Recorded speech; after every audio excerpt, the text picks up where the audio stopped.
मैं जवाहरलाल नेहरू यूनिवर्सिटी में हूँ और ये यही जगह है जहाँ पे कुछ ही दिनों पहले ये इस बात का ऐलान किया गया था कि जनरल सेक्रेटरी के पोस्ट पे जवाहरलाल नेहरू यूनिवर्सिटी के स्टूडेंट्स यूनियन के जनरल सेक्रेटरी के पोस्ट पे, महासचिव के पोस्ट पे बापसा के कैंडिडेट प्रियांशी आर्या चुनाव जीत गई हैं।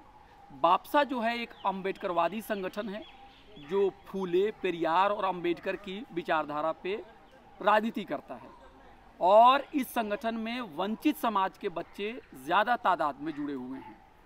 तो इस संगठन का जो स्थापना है वो 2014 में हुआ और तब से बापसा बहुत कोशिश कर रहा था कि जेएनयू के चुनाव में, खासकर जो सेंट्रल पैनल का चुनाव है उसमें जीत दर्ज करे और फिर जेएनयू की राजनीति में एक अम्बेडकरवादी जो दखल है उसको और मजबूत करे। इस बार ये जो बापसा का जो सपना है 10 साल के बाद पूरा हुआ है और पहली बार बापसा ने जनरल सेक्रेटरी का पोस्ट जेएनयू का जीता है। प्रियांशी आर्या कामयाब हो चुकी हैं, मगर इस पूरी जीत के पीछे जो पूरी स्ट्रेटेजी बनाने में एक व्यक्ति हैं जिनका बहुत ही अहम रोल रहा है, उनका नाम है प्रमोद सागर। प्रमोद जी यहीं जेएनयू के centre for law and governance में पीएचडी कर रहे हैं और इनका पीएचडी का जो टॉपिक है वो है डिसेबल जो पर्सन्स है और टेक्नोलॉजी के बीच में क्या रिश्ते हैं, इसके बारे में पीएचडी कर रहे हैं। तो आज हम चुनाव की राजनीति, इनकी ज़िंदगी के बारे में और बापसा के साथ ये कैसे जुड़े इनके बारे में कुछ सवाल लेंगे। प्रमोद जी, आपने हमसे बात करने के लिए रजामंदी जाहिर की, बहुत बहुत शुक्रिया। Thank you. तो आपके सर पे ये सेहरा बांधा जा रहा है कि आपके प्रेसिडेंटशिप में बापसा ने इतनी बड़ी कामयाबी हासिल की। कुछ साल पहले तक बहुत सारे जो आपके प्रतिद्वंदी जो संगठन होते थे वो कहते थे अरे बापसा जो चुनाव में आता है वोट को बांट देता है, बापसा कोई चुनाव जीतने के लिए बहुत सीरियस नहीं है, लेकिन आपने कर दिखाया, इतिहास बनाया। कैसे ये मुमकिन हुआ? पहली बात है, ये मेरा इंडिविजुअल एफर्ट नहीं, ये कलेक्टिव एफर्ट रहा है। आप एक कैसे हमारी लीडरशिप में आप कह सकते हैं, लेकिन इसके पीछे बहुत लोग हैं। इसमें जब कि पार्टी का हर एक कार्यकर्ता का इसमें योगदान है। कार्यकर्ता नहीं, हमारे सहयोगी हैं, वो एक तरह से अपना दिन रात दिए हैं। तो ये जीत मैं उन्हीं के नाम करना चाहूँगा, क्योंकि बिना उनके जीत संभव नहीं थी। ये जीत बापसा 2014 में बना था। 10 साल से प्रॉपर जो डिस्कोर्स बापसा ने खड़ा किया है वो काबिल तारीफ़ है। कैंपस में आज जो डेमोक्रेटिक माहौल है वो बापसा की देन है। आज जो वर्ग की राजनीति करने वाले, जो सिर्फ क्लास की राजनीति करते थे, बापसा से बोलते कि जातिगत जो राजनीति करता है वो भी कहीं ना कहीं वो जो कास्ट का जो है वो कहीं ना कहीं एक्नॉलेज करने लग गए हैं। तभी आज देखो उनके 27 साल बाद उनको एक दलित कैंडिडेट देना पड़ा। तो बाकी संगठनों को भी देखिए, वो उनका डेमोक्रेटिक स्ट्रक्चर हुआ है बिकॉज ऑफ बापसा। और कैंपस में बहुत सारे डिस्कोर्स मिसिंग थे, बापसा ने उसको पुरजोर से उठाया है। जैसे कि फुले, अम्बेडकर, पेरियार, सावित्री, फातिमा, शेख, अयंकाली, तमाम बहुजन जो आंदोलनकारी है, जो समाज सुधारक रहे, कैंपस में गायब थे। तो बापसा ने उनको कैंपस में एक डिस्कोर्स स्टैब्लिश किया। तो हमारा मोटिव जीतना इतना रहा नहीं, हमारा मोटिव रहा है कि कैंपस में जो डिस्कोर्स बना रहना चाहिए। जो कैंपस एक पार्टिकुलर वर्ग की जो धरोहर है, जो अग्रहारा बोलते हैं कि उनकी धरोहर है, उस चीज़ को बापसा ने बोला कि ये कैंपस सबका है। और हमारे बहुजन लीडर को जो आज जो कैंपस में जो आप देख रहे हैं वॉल पे हम लेके आए, वो डिस्कोर्स इस्टाब्लिश किया। और रही बात जीत की, लगातार हमारा प्रयास रहा है कि जे मान्यवर साहब बोलते थे कि जैसे हमारा जो बहुजन आंदोलन बढ़ेगा, हाँ, तो किस तरह से एक यूनिटी है, वो कभी नहीं चाहती कि एक अपर कास्ट यूनिटी की कोई बहुजन एक इंडिपेंडेंट ऑर्गेनाइजेशन जो अपने बलबूते पे खड़ा है वो आकर के पावर में आए। तो वो हमेशा नकारते रहे हैं, लेकिन पब्लिक मंच पर उन्होंने कभी नहीं नकारा। लेकिन जो कानों कान जो फुसफुसाहट होती है, माउथ कैंपरिंग बोलते कि बापसा को वोट मत दीजिए, हमको दीजिए, अदरवाइज एबीपी आ जाएगा। उस नैरेटिव को इस बार हम काउंटर कोशिश की है कि हम बताएं कि बापसा एकमात्र फोर्स है जो फासिस्ट ताकतों को हरा सकता है, अम्बेडकर फोर्स। तो लोगों के अंदर कहीं ना कहीं विश्वास भी है कि बापसा भी है। तो विश्वास भी जिताया कि 2016 में भी हम जब अकेले चुनाव लड़े थे तो 1500 प्लस हमारे वोट आए थे, लेफ्ट यूटी का 1900 वोट आया था। तो हम दिखाए, विश्वास जताए लोगों के बीच में, हमारे बापसा के पास भी इतना मतलब काबिल पावर है कि हम फासिस्ट ताकतों को हरा सकते हैं। ओनली बापसा ही है, बाकी लेफ्ट संगठन है चारों इकट्ठे लड़ते हैं। तो ये सारी चीज़ें हैं, इस पर हम काम किए प्रॉपर तरीके से, और हमारे पास टाइम भी बहुत कम मिला। तो कोशिश है कि हर एक जेएनयू के छात्र हैं जितने भी, उन तक हम पहुंचने का प्रयास किए, उनके मुद्दों को एड्रेस किए।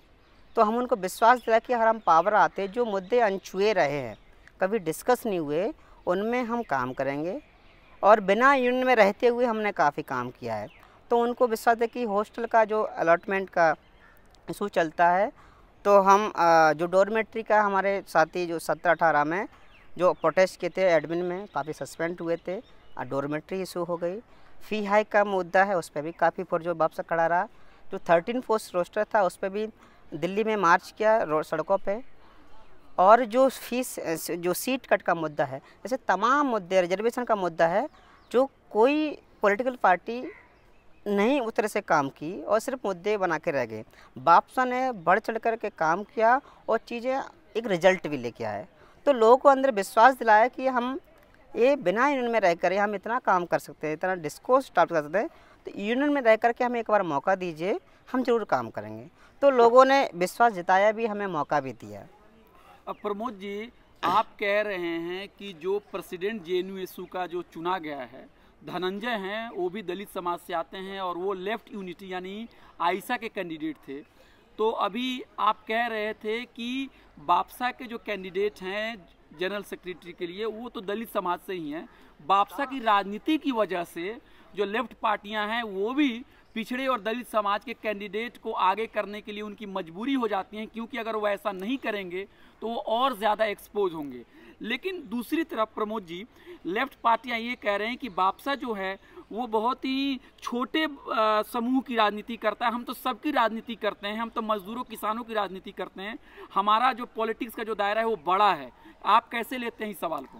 देखो, पहली बात है कि एक पैटर्नाइज वाला एटीट्यूड है, उनको त्यागना पड़ा है कि हम सबकी राजनीति करते हैं। वो होते कौन है कि हमारी राजनीति करने वाले हैं। और दूसरी, आप शुरू में मेंशन किए थे कि बापसा इन विचारों की राजनीति करता है। बापसा उन विचारधारा को बढ़ाने का प्रयास करता है। राजनीति तो ये लोग करते हैं हमारे मुद्दों की। तो ये इनका एटीट्यूड है पैटर्नाइज वाला कि बापसा एक नैरो, बाकी मुद्दे ये उठाते हैं। पहली बात, हम उसको खंडन करते हैं उस विचार को। तो दूसरी बात है कि इनका जो बापसा है सामाजिक न्याय की राजनीति करता है। और जो लेफ़्ट की आप बात कर रहे हैं ना, उन्होंने दलित कैंडिडेट दिया, हम काफ़ी स्वागत करते हैं उस चीज़ का कि उन्होंने अच्छा कदम उठाया है, लेकिन काफ़ी लेट उठाया है, इस पे थोड़ा दुख है। और धनंजय को भी एक तरह से धन्यवाद है कि उनको भी एक मौका मिला, बिकॉज उस चीज़ को एक्नॉलेज करें या ना करें, ये बापसा की वजह से हुआ है। अदरवाइज ये 27 साल नहीं लगते एक दलित कैंडिडेट को, और वो सेलिब्रेट भी कर रहा है। तो एक 27 साल का टेन्योर देख लीजिए, तो इन्हें कितनी मजबूरी आनी पड़ी। उस 27 साल का जो टेन्योर है, ये वाला इनका रहा है कि बापसा एक नैरो राजनीति करता है। ये इनका एक माइंडसेट को दर्शाता है कि प्रॉपर तरीके से बापसा के डिस्कोर्स में आप देखिए 85 और 15% की जो मान्यवर साहब बोले कि जो 85 की बात कर रहा है, वो कैसे नैरो मतलब पॉलिटिक्स कह सकते हो आपकी जो 85% संख्या है, जो 90% संख्या है, जो बाबू जगदेव प्रसाद ने की 90 भाग हमारा है, जो शोषित समाज है, अब 90 भाग की जो राजनीति करता है और 90 भाग की बात करता है, तो भला कैसे वो एक नैरो राजनीति हो सकती है? आप ही सोचिए कि ये उनका नैरो माइंडसेट, एक नहीं चाहते कि एक इंडिपेंडेंट ऑर्गेनाइजेशन है, वो असर्टिव प्रॉपर्टी से किसी की न सुने, अपनी आवाज़ खुद उठे। तो बापसा का स्लोगन ये है कि ऑप्रेस्ड यूनिटी किसी भी जो कम्युनिटी है जो ऑप्रेस्ड है, चाहे वो जेंडर हो, डिसेबल कम्युनिटी है, trans SC ST OBC minority, कोई भी कम्युनिटी है ऑप्रेस्ड है, उसको बापसा प्लेटफॉर्म देता है। और बापसा बोलता है कि ये तुम्हारा अपना प्लेटफॉर्म है, इससे अपनी आवाज़ उठाइए। ऐसा नहीं है कि मुद्दे इनके, राजनीति हमारी, मंच इनका जो लेफ़्ट हो या राइट हो और चाहे सेंटर हो, हम सबको एक किनारे रखते हैं, एक साइड रखते हैं, क्योंकि ये हमारे मुद्दों पर राजनीति तो करते हैं लेकिन कभी मंच शेयर नहीं करते। तो किस तरह से राजनीति, हमारी लाशों पर राजनीति करना है। रोहित वेमुला का देख लीजिए, SFI में था, तो चाहे रोहित वेमुला, चाहे अदर पायल तड़वी, अदर ऐसे नाम है, जब वो मर जाते हैं उनके बाद उनकी राजनीति बनती है। उसके जिंदा रहते उनको कोई मौका नहीं देता। तो आप देखिए कि हमारी लाशों पे जो राजनीति करते हैं तो उनको हम एक्सपोज करते हैं, उनके जो ब्राह्मणिकल जो फेस है उनको एक्सपोज करते हैं। एक्सपोज करना ही बाप बोलते हैं कि बाप साहब नेहरू जातिगत राजनीति करता है। जाति सच्चाई है, उसको आपको स्वीकार करना पड़े। जाति के आधार पर भेदभाव होता है, वाइवा में 1 नंबर मिलता है, जाति के आधार पर आपका रिक्रूटमेंट नहीं होता, बहुत सारे जातिगत आधार पर होता है। तो उस जाति के क्वेश्चन को उठाना, जातिगत राजनीति करे तो वो कहने कि वो जातिगत मानसिकता के शिकार हैं, उनको अभी भी दिखता है। दूसरी बात है, इनको डर भी है कि वापसा संगठन आएगा तो इनको झोला उठा के जाना पड़ेगा, क्योंकि बेस वोट है। ये मजदूरों के कंधों पे राजनीति करते हैं। मजदूर कौन है आप देखिए, उनका सोशल लोकेशन देखिए। कोई ब्राह्मण इतना मजदूरी नहीं करता है, गरीब एक मजदूर फ़र्क है। तो किनके ये सिर्फ बंदूक थमा देते हैं। हमारा राजनीति है, हमारे महापुरुषों ने बोला है, अम्बेडकर चाहे फुले हैं, साहू है, अम्बेडकर ने बोला कि कलम से राजनीति करिए, पढ़ लिख करके अपने हक की दावेदारी कीजिए, हक छीनिए अपना। तो इस हक की दावेदारी करना, अपने हक का मांगना, उस डिस्क्रिमिनेशन जो स्ट्रक्चर है उसको एक्सपोज करना, ये लोग जातिगत बता देते हैं। तो ये अभी भी कहीं ना कहीं जातिगत मानसिकता से पीड़ित है, इन्हें इलाज कराने की ज़रूरत है। अच्छा, जेएनयू को ज़्यादातर अगर आप मीडिया के डिस्कोर्स को देखें तो जेएनयू को कहा जाता है कि जेएनयू लाल है ना, जेएनयू में लेफ्ट का डोमिनेंस है। और एक तरह से बात सही भी है, 40-50 साल में जो भी यूनियन है, ज़्यादातर जो कैंडिडेट जो प्रेसिडेंट जीते हैं लेफ्ट के ही हैं। तो इस लेफ्ट के कैंपस में लेफ्ट कहाँ पे यहाँ पे नैरेटिव इतना पावरफुल है, इसमें आप बापसा के प्रेसिडेंट हैं, तो इसमें आपको अपने संगठन को आगे करना, अपने संगठन की बातों को सब तक पहुँचाना, क्या क्या परेशानियाँ आपको झेलनी पड़ती है और कैसे आप इसका मुकाबला करते हैं? देखो, हमको सब लोग नकारते हैं, क्योंकि एक सिस्टम ही ऐसा है, प्रॉपर ब्राह्मणिकल है। चाहे वो मीडिया देख लीजिए, चाहे वो आप यूनिवर्सिटी में जो टॉप पोजीशन देख लीजिए, चाहे राजनीति में टॉप पोजीशन में देखिए, जो बहुजन राजनीति को सबने नकारा है। चाहे वो मान्यवर साहब ने स्टार्ट की थी, तब भी मीडिया ने कभी वो नहीं दिया, क्योंकि हमारा स्वतंत्र मीडिया है नहीं। अभी हमारे लोकल चैनल है छोटे छोटे, जैसे आप दिखा रहे हैं, इससे हमारी बात हमारे लोगों तक पहुंच पाती है। अभी एक जैसे कि इलेक्शन आया था, एक हेडलाइन थी प्रॉपर तरह की, जेएनयू में 27 साल बाद दलित कैंडिडेट दिया। अरे व्हाट अबाउट बापसा? कोई बापसा के बारे में, बापसा में लोग ही ये हैं कि हर एक आदिवासी दलित सारे कैंडिडेट हैं, और बापसा जो डिस्कोर्स किया उसकी कोई बात नहीं करता। तो मीडिया का जो सेलेक्टिव अप्रोच है, हमें उसको भी देखना ज़रूरत है। वो पत्रकारिता कैसे, उनको 70 से एक दलित कैंडिडेट दिख जाता है, बापसा हर साल देता है, वो उनको कभी नहीं दिखता है। अब बापसा का देखे, बापसा अपॉर्चुनिटी की बात करता है, ये सिर्फ टोकनिज्म की बात है, हवा में बात, रेटोरिक नहीं बात करता। बापसा ने इस बार देखिए, बापसा का जेएनयू के इतिहास में सबसे डाइवर्स पैनल रहा है। बापसा ने आदिवासी भी दिया है, दलित भी दिया है, महिला भी दिया है, क्वीर भी दिया है, डिसेबल्ड भी दिया है, पिछड़ा भी दिया है, और माइनॉरिटी भी दिया है। इसना कौन सी डाइवर्सिटी दिखेगी आपको? तो बापसा एक्चुअली में एक डाइवर्सिटी और इंक्लूजन और अपॉर्चुनिटी की बात करता है, उसकी कोई बात नहीं। बापसा ने जो डिस्कोर्स खड़ा किया कैंपस में, कोई मीडिया ने दिखाया। जिन्होंने लाल है, लाल क्यों लाल रहेगा कि बापसा में और भी जो विचारधारा हैं उन पे क्यों नहीं उठाते? तो वो भी उनका सेलेक्टिव अप्रोच, जेन्युइन लेफ्ट और राइट दिखता है। बापसा कहाँ है? तो लेफ्ट दोनों राइट के बीच में बापसा खड़ा है, अम्बेडकर न, हम दोनों को एक्सपोज करते हैं, दोनों हमारे इक्वली एनिमी हैं। अच्छा, आप जब प्रेसिडेंट के तौर पे जब 2024 जो जेएनयू इलेक्शंस का जब ऐलान हुआ, तो क्या स्ट्रेटजी आपके दिमाग में चल रही थी? आप थोड़े हो सकता है कि सोच रहे होंगे कैसे 4 साल के बाद चुनाव हो रहा है, क्या रणनीति आपने अपनाई थी जिससे आपको कामयाबी मिली? देखो, एक चीज़ है कि हमारा जो बापसा का हम देखे थे कि उन्होंने डिस्कोर्स एक ऑर्गेनाइजेशन लेवल पे जी, कि डिस्कोर्स से बापसा ने काफ़ी अच्छा खड़ा किया है, और देखा कहीं कि ऑर्गेनाइजेशन लेवल पे कहीं ना कहीं थोड़ा हम वीक, मतलब वीक नहीं, क्योंकि हमारे लोग आते ही हैं इस बैकग्राउंड, तो उनका प्रायोरिटी होता है पढ़ना लिखना। तो बहुत कम ही लोग अपना ये सारी चीज़ दाव पे लगा करके, क्योंकि उन पर अगर केस भी फाइल होते हैं, बहुत सारी चीज़ होती है ना, तो उन पर सपोर्ट सिस्टम नहीं है, तो उससे भी हमें बचना पड़ता है। तो लोग तो हमारे पास टाइम बहुत कम था, स्ट्रक्चर को हम ऑर्गेनाइजेशन को थोड़ा मजबूत किए, हम प्रॉपर लोगों के अंदर विश्वास दिलाए, जो एक गैप था तो इसके लिए हमने मदद काफ़ी सीनियर मेंबर की मदद ली उनसे, क्योंकि 4 साल बाद मिलना जुलना नहीं रहा। कैंपस काफ़ी डिपॉलिटिसाइज हो गया था, किसी को नहीं पता कैंपस की राजनीति क्या है। जो जो कैंपस का जो सिनेरियो था वो भी बदला है, क्योंकि ये पर्चा पॉलिटिक्स भी बदली है। क्योंकि अभी मेस में जाइए तो जो पर्चा था अब उतने लोग नहीं पढ़ते, आप 1-2 सिंगल लोग आप डाल के आ जाइए तो उतना लोग नहीं पढ़ते। तो पर्चा वो काम किए, उसके बाद हमें अल्टरनेट भी अपनाना पड़ा, क्योंकि जो नई क्राउड है और नए जो स्टूडेंट हैं उनको क्या पसंद है उस तरह से। तो इसके लिए हम वीडियो के माध्यम से पोस्टर अट्रैक्टिव बना करके और हमने हॉस्टल टू हॉस्टल हर एक स्टूडेंट तक पहुंचने का प्रयास किया, उनको बताया कि बापसा है क्या, और बापसा की आज की जो सिनेरियो है राजनीतिक, चाहे बाहर और कैंपस में, बापसा की ज़रूरत है। और समझिए, बापसा एकमात्र जो सामाजिक न्याय की बात करता है एक्चुअल सेंस में, ना कि सिर्फ एक हवाबाजी, मतलब हवा में बात नहीं करता, सिर्फ वोट ले लिया मुद्दे की, बाकी चीज़ें साइड कर दो। तो लोगों के अंदर विश्वास था, उस पर हम पर्चा भी लेके आए कि जो कैंपस में नैरेटिव चल रहा था कि बापसा एबीपी का बी टीम है और एबीपी बोलता है बापसा लेफ्ट का टीम है। तो हम बताया कि बापसा ना तो इसका ए टीम ABCD नहीं है, बापसा एक अपनी इंडिपेंडेंट है।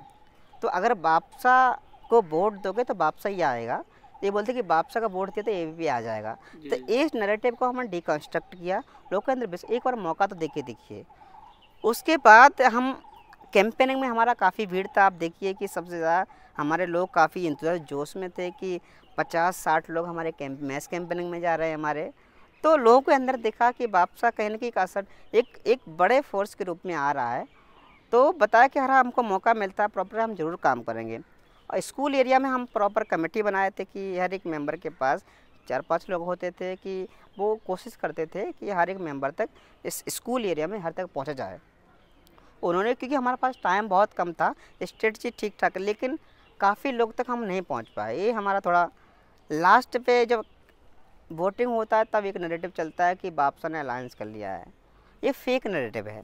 और दूसरा है कि जो सो कॉल्ड जो प्रोग्रेसिव जो सेवियर कहते हैं डेमोक्रेसी के, वो डेमोक्रेसी के मतलब चीज़ों को बाईपास किए। हमने हमारे कैंडिडेट का नाम यूज़ किया बिना परमिशन के। उसके बाद जब हम कंडेम और नैरेटिव फैलाया कि बापसा के हमारा अलायंस हो गया है, हमारे कैंडिडेट को वोट दीजिए, तो इससे क्या नुकसान हमारे क्या कि बाकी सीट पे हमारा वोट शेयर कहीं ना कहीं कम हुआ है। क्योंकि हमारे जो स्टूडेंट थे नए, तो वो कंफ्यूज है कि ये अलायंस कर लिए तो हम क्या, ये तो जीतने वाले को तो पूरा वोट उनको दे दिया, इसलिए हमारे बाकी पोस्ट पे। तो आप ये कहना चाह रहे हैं कि लेफ्ट ने जो ये नैरेटिव फैलाया कि हमारा बापसा के साथ अलायंस हो गया है क्योंकि जनरल सेक्रेटरी के पोस्ट पे हम प्रियांशी को सपोर्ट कर रहे हैं, इसने कन्फ्यूजन पैदा किया छात्रों के बीच में, और आपको जो वोट देने वाले थे वो लेफ्ट को वोट दे दिए। बिल्कुल बिल्कुल, जो हमारे वोट वो कन्फ्यूज हो गए। पर हम प्रॉपर एक पर्चा निकाला, कंडेम का लेटर देकर निकाला कि हम कंडेम करते बिना कंसेंट के आप किसी के फोटो, इवन फोटो भी यूज किया है प्रियांशी का, कैसे यूज कर सकते हैं। तो तुम पे एक तरह से डिफेमेशन का केस होना चाहिए।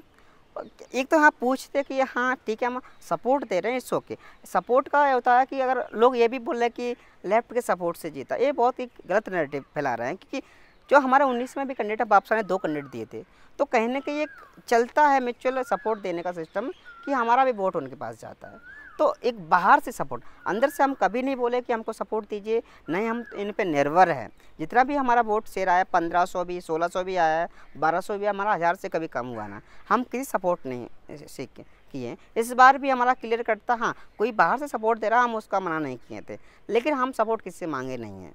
तो उसे जो क्लेम कर रहे हैं कि हमारे बलबूते जीते हैं ना, वो तो फेक क्लेम है। वो अभी भी वो सेवियर वाला जो पैटर्नाइज वाला एटीट्यूड आ रहा है कि बिना हमारे तुम कुछ नहीं कर सकते। तो उस चीज़ को हम चुनौती दिए इस बार, और नेक्स्ट बार भी उनको दिखाएं कि बापसा को तुम्हारी ज़रूरत नहीं है, तुमको बापसा की ज़रूरत है। अच्छा, एक सवाल और है, क्या चुनाव से पहले क्या आप लोगों के बीच में या लेफ्ट के बीच में कोई बातचीत का कुछ सिलसिला शुरू हुआ था कि दोनों के बीच में कुछ अलायंस हो, क्या कुछ बात आगे बढ़ी थी या ये सिर्फ र्यूमर लेवल तक ही था? देखो बातचीत हमारी सबसे हुई थी, सब अप्रोच किया था अलायंस के लिए, इवन लेफ्ट भी आया था और भी बाकी पार्टियां भी थे अलायंस का। लेकिन बात की हमारी कुछ मामलों में सहमति भी बनी थी।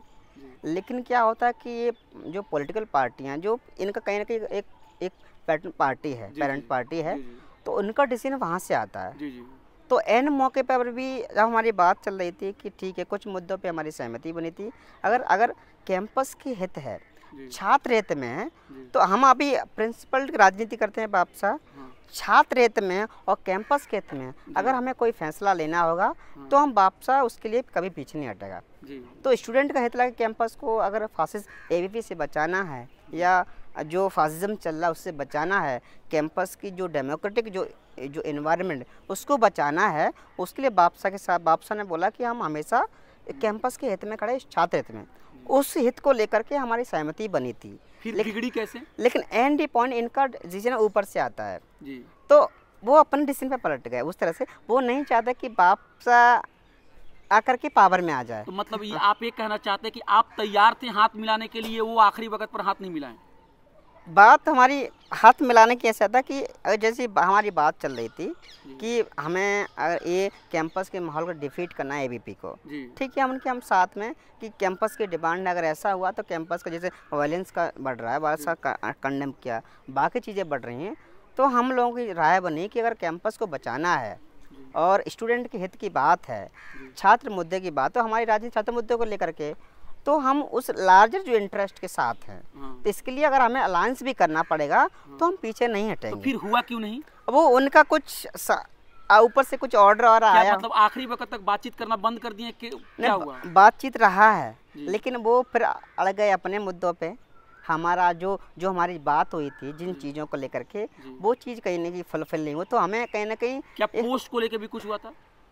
कहीं ना कहीं ये एक फील ठगा, हमको लगा कि ये ना कहीं डबल बात कर रहे हैं ना, यहाँ का जो बात कर रहे हैं छात्रों के बात भी कुछ और जा रही है। तो इनका जो बात कर वो मिनट शेयर नहीं किए, तो छात्रों के बीच में कुछ और रूमर फैला रहे हैं और यहाँ कुछ और बात कर रहे हैं। ये डबल आने वाले दिनों में आपको लगता है इस तरह की पॉसिबिलिटी बन सकती है? देखो ये है, अगर बनता है पॉसिबिलिटी, मैं पहले भी बोला कि अगर ऐसा बात बनता है, कैंपस के जो माहौल को बचा बाप साहब हमेशा रहा है, छात्र मुद्दों को लेकर के हमेशा आगे रहा है, प्रायोरिटी इनको लेकर के बात आती है, बाप साहब आगे आ, मतलब बाप साहब द्वार ओपन है बाप साहब। आप ये कह रहे हैं कि अगर छात्रों के हित में सांप्रदायिक शक्तियों को हराने के लिए, बिल्कुल डेमोक्रेसी को बचाने के लिए, सोशल जस्टिस को बढ़ाने के लिए अगर उनसे हाथ मिलाना पड़े और अगर और जो आपका सम्मान हो करें, आपकी बातों को माने, तो आप तैयार हैं इसके लिए? तो बाप साहब हमेशा द्वार ओपन है कि इस मुद्दे, लेकिन हमारी यही शर्तें रही हैं। अगर ये चीज़ें रही हैं, अगर डबल स्टैंडर्ड रहेगा कि छात्रों के बीच में कुछ और बात चल रही है, वो यहाँ कुछ और है, तो उस चीज़ को हम नकार देते हैं। अच्छा, इस बार भी यही हुआ। बहुत सारे देश में जो लोग हैं उनको ऐसा लगता है कि देश की राजनीति में जिस तरह से दक्षिणपंथी ताकतें, ब्राह्मणवादी ताकतें मजबूत हो रही हैं, इसमें लेफ्ट को और अम्बेडकरवादी जो संगठन है उनको अपने सारे गिले सुके भूल के हाथ मिलाना चाहिए संकट के समय में।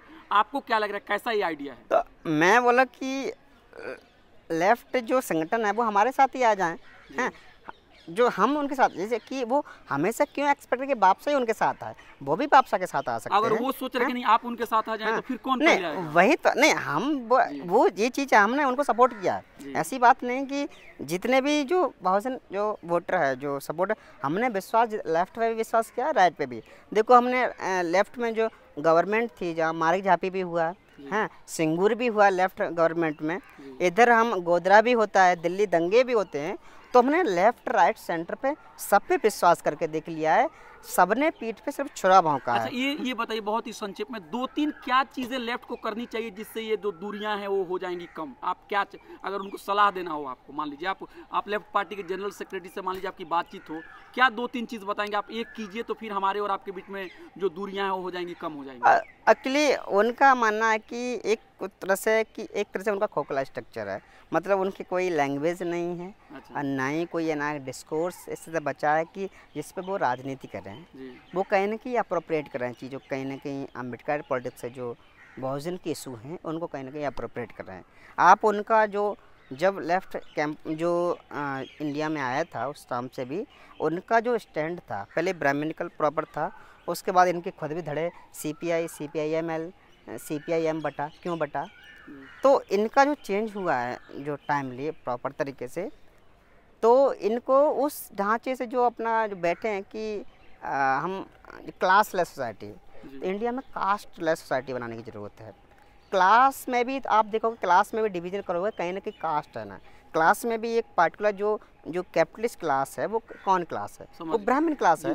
तो उस चीज़ को एक्नॉलेज नहीं करना चाहते। अच्छा, मतलब आप कह रहे हैं कि भारत में जो वर्ग है उसको समझने के लिए जाति को जब तक आप नहीं समझेंगे तब तक आप क्लास को बहुत सारे लेफ्ट में संगठन बहुत सारे रहे हैं, मतलब एक उन्हें पूरा खून पसीना दे दिया है इस लेफ्ट मूवमेंट को, लास्ट पे स्टांच अम्बेडकर होकर निकले हैं। तो उन्हें कहीं ना कहीं ला कि सब कुछ देने के बाद ही उनको पावर शेयरिंग जो मिलता है, उनको जो सम्मान वो नहीं मिला है, जो उनको लेबर यूज़ किया है। तो अम्बेडकर होकर के निकले हैं, ऐसे काफ़ी लिस्ट है। अब तो एक अच्छे फेमस पोइट है कलेक्टरी प्रसाद है, वो उन्होंने भी काफ़ी पोइट्री की लेफ्ट में, लास्ट को अम्बेडकर बन गए ना। बहुत सारे ऐसे हुए।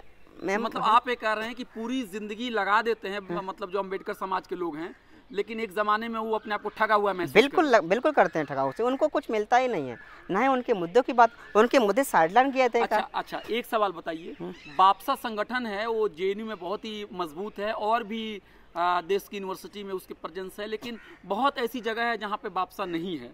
तो जो भी अम्बेडकर समाज से जो लोग हैं, जो अम्बेडकर जी की विचारधारा में यकीन करते हैं, जो फूले की विचारधारा में, पेरियार की विचारधारा में, जो आदिवासी हैं, अक़लियत है, माइनॉरिटीज़ हैं, महिलाएं हैं, सेक्सुअल माइनॉरिटी है, इस तरह के जो बच्चे हैं, वो जहाँ पे मान लीजिए कि पॉलिटिक्स का वैसा स्ट्रक्चर नहीं है और जहाँ पे बापसा जैसी संगठन नहीं है, आप अध्यक्ष हैं, उनके लिए क्या आपके पैगाम है, उनसे आप क्या कहेंगे? वो जो थोड़ा डरते भी हैं कि पॉलिटिक्स क्यों करें, हमारे ऊपर कार्रवाई हो जाएगी, उनके लिए क्या कहेंगे? देखो, बापसा 14 में बना था, उसके बाद ही कैंप आदर यूनिवर्सिटी में बापसा बना है। जैसे कि हैदराबाद में ऐसे पहले से था अम्बेडकर स्टूडेंट एसोसिएशन। देखो, छत्तीसगढ़ यूनिवर्सिटी वो है, सेंट्रल यूनिवर्सिटी गुजरात है, और उत्तराखंड में है, और आपका लखनऊ में भी है। जो 5-6 सेंट्रल यूनिवर्सिटी में वहाँ बापसा बना है। वो कहीं ना कहीं बापसा ने यहाँ से इंस्पिरेशन लिया है, और कुछ हमारे साथी भी गए थे जब उनका जो हुआ था। लेकिन हम प्लान कर रहे हैं कि आने वाली फ्यूचर जो अम्बेडकर स्टूडेंट राजनीति में किस तरह से एक मुद्दों को लेकर राजनीति की, क्योंकि हम मानते हैं कि हमारा बेसिकली हर एक किसी पार्टी से टाई अप नहीं है हमारा। एक ऐसा नहीं कि बापसा यहाँ से गाइड नहीं करता, क्योंकि बापसा मानता है कि बापसा जो कैंपस में राजनीति करता है, यहाँ के मुद्दे कुछ अलग हैं। जैसे कि सेंट्रल यूनिवर्सिटी गुजरात है, वहाँ के कुछ रीजनल इशू हैं, जो लार्जर गोल हमारा सोशल जस्टिस है, लेकिन वो जिस तरह से किसी अलायंस करना है, कैसी मुद्दे उठाना है, उनका एक अपना वे है, क्योंकि कहीं ना कहीं एक रीजन का जो कहीं ना कहीं इम्पैक्ट पड़ता है। मैंने आप ये कह रहे हैं कि सोशल जस्टिस फाइनल गोल है, लेकिन आप जहाँ पे हैं वहाँ के लोकल इशू को आप उठाइए और वहाँ के इशू के तहत आप सोशल जस्टिस की तरफ पहुँचिए। कोई एक सेंट्रलाइजिंग फोर्स नहीं है जो सबको गाइड करे, क्योंकि हो सके दिल्ली के लिए कुछ अलग है। दिल्ली एक प्रॉपर एक जो कैपिटल है, यहाँ के स्टूडेंट के मुद्दे अलग हैं। जो ऐसी यूनिवर्सिटी सेंट्रल यूनिवर्सिटी गुजरात है, तो हमारा की एक इंडिपेंडेंट ऑर्गेनाइजेशन है, आपकी अपनी इंडिपेंडेंट पॉलिटिक्स है, हमारा आपके में इंटरफेरेंस नहीं है, नहीं आपके ऐसा मोरल बर्डन है कि बापसा ये कर रहा है आप भी ये करें। तो मतलब आप अपने तरीके से अम्बेडकर जी को समझिए, अपने तरीके से वहाँ के जो सीनेरियो है उसको देख करके आप राजनीति करिए। हाँ, कुछ वैसे जरूरत है हमारी, इस तरह से कोई जैसा कि लार्जर गोल है सोशल जस्टिस का हमारा, उस पर हम साथ में हम खड़े हैं इस तरह से कि नेशनल वाइड मूवमेंट है, इस तरह से खड़ा करना है, जो सलाह मशवरा है, तो उसके लिए हम तत्पर खड़े हैं। लेकिन हम उनको एक इंडिपेंडेंस दे रखे हैं कि आप हम पे निर्भर नहीं हैं, आप अपने जो कैंपस के मुद्दे हैं, तो हो सके कुछ अलग मुद्दे उस तरह से उनका अलग वे है, वो अपने तरीके से उठाइए। अच्छा, आप अम्बेडकरवादी जो संगठन है या इस आंदोलन में आप कैसे जुड़े, ये भी बहुत लोग जानना चाहेंगे। आपका रुझान कैसे हुआ? आप भी तो एक स्टूडेंट हैं जी। मेरा एक्चुअली मैं बचपन से स्कूल में जाता था, तो मेरे एक टीचर थे, उन्होंने वो अम्बेडकर की कविता सुनाए थे, और एक्चुअली मेरा भिंड मुरैना रीजन रहा है, वो कहने की मान्यवर साहब के मूवमेंट से प्रेरित रहा। मतलब भिंड मुरैना ये आगरा रीजन है वहाँ पे? हाँ जी, भिंड मुरैना का जो नॉर्थ एमपी है, ये पूरा मान्यवर साहब के मूवमेंट से काफ़ी मतलब रहा है। तो जब हम छोटे थे तो हमारे जब सरकार भी बीएसपी किया साथ में, तो उस टाइम में कुछ एक्टिविस्ट भी थे गांव में। जैसे हमारे यहाँ फाग होता है, मतलब जो फाग होता है वो होली में होता है, वहाँ भी गाने अम्बेडकर गाए जाते मान्यवर साहब के फुल लेके। तो हम पापा के साथ बैठते थे कि वो सुनते थे कि, तो उससे हमें समझ, लेकिन कहीं ना कहीं कंसेप्ट आती थी, समझदारी आती थी हमारे अंदर। उसके बाद हम 16 में हैं DU में आए, यहाँ भी हमारा फिर हमने एक हमारे साथियों ने भीम सेना बनाई थी वहाँ भिंड में, तो भीम आर्मी से पहले भीमसेना थी। जी। उसका काम था कि लोगों को जागरूक करके एजुकेशन की बच्चों को पढ़ाओ। जी। ओनली एजुकेशन एक ओनली है, वो आपको लिबरेट कर सकता है और जी। कोई नहीं कर। महापुरुषों ने भी बोला, तो वो मैसेज को मैंने घर घर जा करके हमारे साथियों ने पहुंचाया घर घर। जी। उस फिर हम दिल्ली यूनिवर्सिटी आए, वहाँ से फिर मेरा काम, मैंने काफ़ी एजुकेशनली वालों को सपोर्ट किया है गवर्नमेंट, क्योंकि हमारा क्या है कि पे बैक सोसाइटी वाला माइंड था। हाँ। मतलब इतना किताबें तो नहीं पढ़ा है हमने, क्योंकि ना इतना नहीं था कि हमारे पास, बस हमने सुना ज़रूर है, कहीं मीटिंग होती थी वहाँ ज्वाइन कर लेता था। जी। तो किताबें ज़्यादा मैंने लोगों से सीखा है। जी। तो दिल्ली यूनिवर्सिटी फिर मैंने देखे, दिल्ली में तो आ गया, ओनली कितने लोग हमारे एरिया से आ पाते हैं। तो हमारा जब भी जाते थे, हम हर 2 महीने में घर जाते हैं, ताकि जो लोगों के बीच जुड़ाव है वो बना रहे। हमारे समाज में क्या होता है कि लोग घर छोड़ देते हैं, साल भर नहीं जाते हैं घर पे, 2 साल, तो एक सामाजिक जुड़ाव वो ख़त्म हो जाता है। तो हम क्या करते हैं कि लोगों को जुड़ाव बना रहे, एक मोटिवेशन बना कि हम इस जा करके दिल्ली यूनिवर्सिटी में जेएनयू में जाकर पीएचडी कर सकते, तुम क्यों नहीं कर सकते। तो उनको हम फाइनेंशियल तो नहीं, एजुकेशन हेल्प करते हैं, उनको स्कीम का फ़ायदा उठाते हैं। मैंने कई बच्चों को मैंने डलहौजी में भी करवाया है, यूनिवर्सिटी यूपीएससी कोचिंग भी मैंने काफ़ी को सपोर्ट किया है। तो स्कीम को है। फिर जेएनयू में मैं 19 में आता हूँ, तो मेरा बैकग्राउंड तैयार था, पहले वापस में जाना है उतरते हैं कि जब जंतर मंतर पे जब भीम आर्मी का बड़ा हुआ था, मैं वहाँ था, क्योंकि मैं उसमें था, डीओ में था। तो उस मोमेंट को मैंने देखा, भीम आर्मी बड़ा जो टोपी लगा करके, हम साथ में थे। भीम आर्मी जब राइज किया तो जंतर मंतर हर मूवमेंट में जाते थे, जब होता था जो प्रोटेस्ट जाते थे, लेकिन जेएनयू का हमारा नाम नहीं सुना था, क्योंकि इतना दिल्ली यूनिवर्सिटी में आने के बावजूद कोई नाम नहीं सुना था।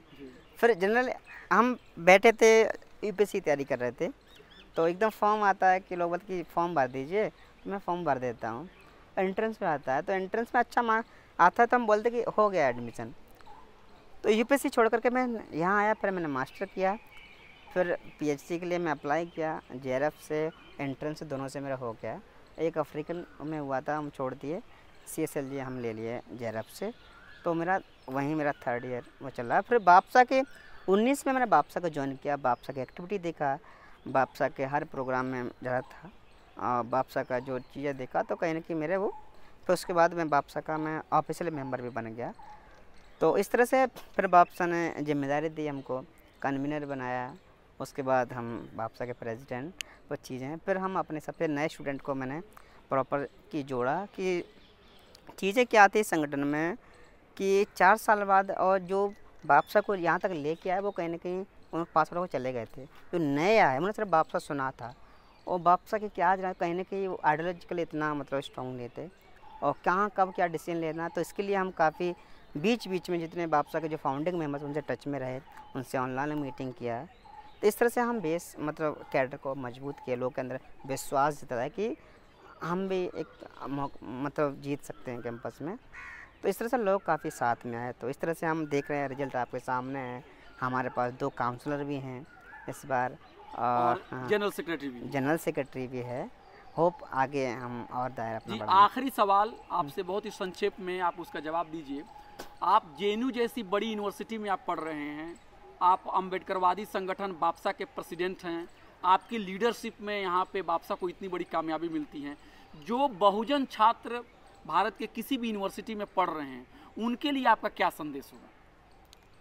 यही है कि हमारा मेन मकसद है पढ़ाई है, कि जो महापुरुषों का सपना है कि एजुकेशन लीजिए, वही आपको लेबर, क्योंकि हमारे रास्ते में बहुत सारे अटकने हैं। आपको एडमिशन से लेकर के एडमिशन क्लास में आपको डे टू डे स्ट्रगल करना पड़ता है। तो फर्स्ट ऑफ ऑल कि focus on your education and don't compromise your self respect and dignity. तो मतलब एजुकेशन पे ध्यान दीजिए और सेल्फ रिस्पेक्ट और डिग्निटी को भी कॉम्प्रोमाइज मत कीजिए। कभी नहीं, कभी जब लगे इसके लिए अगर मूवमेंट भी खड़ा पड़ा, कहीं आना पड़ा, तो उसके कभी पीछे मत हटिए, क्योंकि पिछला को मत बनिए किसी चीज़ का। मैं ये होता कि किसी का कि कोई आपके हाथ रख करके आपकी बातों को उठाए, या आपके मतलब पिछले की वो बड़े ब्रेक ब्रदर वाला एटीट्यूड है, उसको अपन नकारना है। अभी कभी कंप्रोमाइज सेल्फ रिस्पेक्ट और डिग्निटी से नहीं करना है। तो जिससे, और यही कारण है कि देखो बाकी यूनिवर्सिटी में IIT वगैरह में जो आपका जो सोसाइटी है, वो कहीं ना कहीं ये एक बहुत बढ़ रहा है। जेएनयू में इतना आपको ड्रॉप आउट पीरियड कम मिलेगा, और बाकी यूनिवर्सिटी में, क्योंकि यहाँ अम्बेडकर जैसा फोर्स है, वो कहीं ना कहीं एक डर का माहौल मतलब इनमें फैकल्टी में है। कहीं ना कहीं ये लोग मतलब हम हैं एक दबाव बनाए हुए हैं, और आईआईटी में कि जो हमारे स्टूडेंट आते हैं तो बोल कि आप मेरिट से आया, कोटा से आए के नाम पे हाँ, जातिवाद होता है जी। कोटा से आया है, तो एक तरह से ह्यूमिलेट कर देते हैं। तो इनका जो ट्रामेटिक सिचुएशन बनाते हैं तो वो सारी चीज़ सोचना ना मिले। इसीलिए सबसे है कि जहाँ भी हैं इकट्ठे होकर रहिए। जब आप इकट्ठे होकर रहेंगे तो कोई आपसे टच नहीं कर सकता। और सेल्फ रिस्पेक्ट और डिग्निटी से कभी कॉम्प्रोमाइज़ मत कीजिए, चाहे किसी भी कॉस्ट पे आपको खाने को भले ना, लेकिन सम्मान से कभी कॉम्प्रोमाइज़ मत कीजिए। जी दोस्तों, आपने अभी सुना प्रमोद सागर जी हैं, जेएनयू के पीएचडी के स्कॉलर हैं, बापसा के प्रेसिडेंट हैं। और इनकी बातों को सुन के हमें यही आज सीख मिली है कि हमें अंबेडकर जी की विचारधारा को अपनाना है, उनको पढ़ना है।